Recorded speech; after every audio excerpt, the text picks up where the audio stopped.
네, 강선우 의원의 구속영장에서 경찰이 도주 가능성을 언급했습니다. 얼굴이 알려진 현역 국회의원이지만 도주와 증거인멸 우려, 또 재범 위험까지 언급한 걸로 전해지는데요. 영장에는 강 의원이 과거에 한 발언도 포함됐습니다. 태용호 최고위원이 녹취록을 유출한 것으로 의심되는 보좌 직원을 고발하겠다고 합니다. 대통령실의 공천 개입 논란을 녹취록 유출 논란으로 바꾸려는 것 같은데 정말 비겁합니다. 손바닥으로 하늘을 가리려는 태용호 최고위원의 뻔뻔한 행태에 헛웃음을 금하기 어렵습니다. 신우의 주식 파킹, 회사 돈 편법 지출도 모자라 DC 인사이드 주가 조작 세력 연루, 셀프 특혜 수의 계약 의혹까지 대체 우리 국민들이 얼마나 더 이런 꼴을 지켜봐야 합니까? 네, 강선우 의원에 대한 구속영장 신청서 내용이 조금 공개가 되고 있는 상황입니다. 재선 의원과 상임위원장도 도피를 시도한 전례가 있어서 강선우 의원도 배제할 수 없다. 이런 표현이 등장을 하는데요.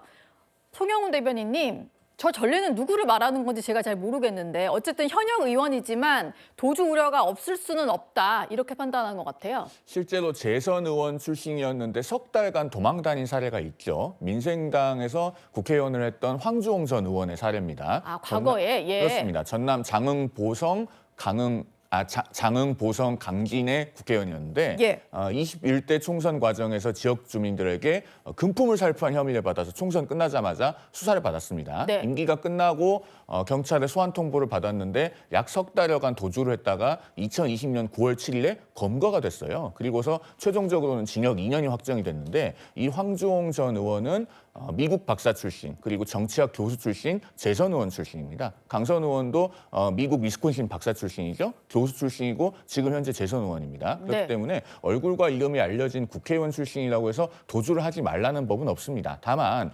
현실적으로는 그래도 국회의원이 도주를 하겠냐라고 하는 견해가 우세하기는 해요. 그런데 사실 수사기관이나 또 법원의 관점에서 이 도주라고 하는 것은 결국은 수사기관에 정상적으로 출석하지 않는 것, 그리고 재판에 정상적으로 출석하지 않는 신병 확보가 되지 않는 것이 문제입니다. 과거에 이재명 대통령이 다름 아닌 그 불체포 특권을 방패막이 삼아서 재판이 계속 지연되고 대통령까지 된 사례가 있지 않습니까? 강선 의원도 현역 국회의원이기 때문에 불체포 특권이 방패막이가 되면 향후 수사와 재판이 정상적으로 진행되기 어려운 점이 있습니다. 예. 그런 점을 도주의 염려라고 하는 부분에 있어서 경찰이 더 부각했으면 좋았을 것이다라는 의견을 말씀드립니다. 예.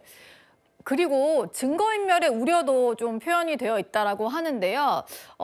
최근엔 이런 보도까지 좀 나왔었습니다. 검찰이 압수수색을 했었는데 집이 너무 깨끗해서 증거인멸을 시도하려는 정황이 아니냐 이런 얘기가 있었는데요.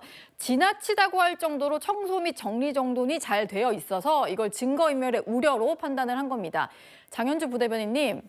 물론 이제 깔끔한 성격일 수는 있겠습니다만 이런 수사를 받는 상황에서 너무 과도하게 치워져 있으면 이런 의심을 살 수 있는 거잖아요. 당연히 수사기관으로서는 사실상 뭐 디지털 증거가 될 만한 부분들을 다 치운 것 아니냐라고 의심할 수 있는 정황이 있었던 것으로 보입니다. 그렇기 때문에 구속영장 신청서에는 그 증거인멸의 우려 이런 부분들도 들어갔을 것으로 보이는데요. 이게 들어갈 수밖에 없는 것이 구속영장이 발부되기 위한 요건은 당연히 먼저 범죄가 소명되어야 되고 그 이후에 구속의 사유라고 할 수 있는 뭐 주거 부정, 뭐 도주 우려, 그리고 증거 인멸의 우려 이런 부분들이 충족이 되어야만 영장이 발부가 됩니다. 아마 수사기관으로서는 관련된 부분들을 충분하게 모든 것의 가능성을 열어두고 아마 넣었을 것으로 보이는데요. 그렇기 때문에 앞서 이야기가 나왔던 뭐 도주의 우려라든지 이런 부분도 한 꼭지로 담았을 가능성이 있고 또 한 가지는 이 증거 인멸의 우려 이 부분은 좀 더 저는 중점적으로 서술했을 가능성이 높다라고 보입니다. 아무래도 이제 현역 국회의원이기 때문에 뭐 도주의 우려 이런 부분들이 현실적으로 받아들여지지 않을 가능성을 대비해서 증거인멸이라는 것이 뭐 어떻게 눈에 보이는 증거들을 없애는 것도 있지만 인적 증거, 그러니까 주변 사람들과의 말을 맞출 가능성 이런 부분들도 당연히 증거인멸의 한 요소로 볼 수 있기 때문에요. 그런 우려들을 담아내서 법원이 인정한다라고 한다면 영장이 발부될 가능성이 점점 높아지고 있다라고 봐야겠습니다. 그리고요, 구속영장 신청서에는 과거 강선우 의원이 공직자의 도덕성에 대해서 언급한 것들도 좀 포함이 되어 있습니다. 이현정 위원님, 네. 이건 어떤 이유로 포함을 시킨 걸까요? 그러니까 자신이 이야기했던 거에 대한 기준, 그걸 이제 이야기를 한 거죠. 뭐 아마 강선우 의원이 처음에 출두하면서 저는 원칙 있게 살았다 뭐 이런 이야기를 한 적이 있지 않겠습니까? 예. 그러니까 본인이 그동안 국회의원으로서 다른 사람에 대해서 도덕적 잣대 뭐 이런 것들을 이제 많이 이야기를 했잖아요. 우리가 좀 전에 이제 화면으로 봤듯이 뭐 태용 의원이라든지 등등 이래 했듯이 그러니까 그러한 기준에 비춰봤을 때 자신의 행위 이거 자체도 그럼 동일하게 그 판단에 따라서 행위를 해야 되는 건 아닌가. 예. 이제 이런 어떤 이유 그건 아마 이제 경찰 측에서 강선호 의원이 본인이 이야기했던 어떤 도덕적 기준과 자신이 행위했던 것 이거에 비춰봐서 이거는 문제가 있다라는 것들을 좀 증명하기 위해서 아마 예전에 했던 이야기를 첨부한 게 아닌가 싶습니다. 이게 내로남불이다 뭐 이런 얘기인 그렇죠. 거죠? 강선우 의원의 체포동의안 표결이 아마 설 연휴가 지나면 진행이 될 걸로 보입니다. 민주당이 어떻게 입장을 정할지가 궁금한데요. 박수현 대변인이 이렇게 말했습니다. 국회법에 따라서 보고 24시간 이후 72시간 이내에 처리되는 것이나 그 안에 본회의가 열리지 않을 경우에 그 이후에 첫 본회의에서 처리되는 것으로 되어 있고 현재 무소속 국회의원입니다. 당은 이 처리에 대해서 특별한 당론을 정하지 아니하고 의원 개인의 판단에 따라서 처리될 것으로 예상합니다.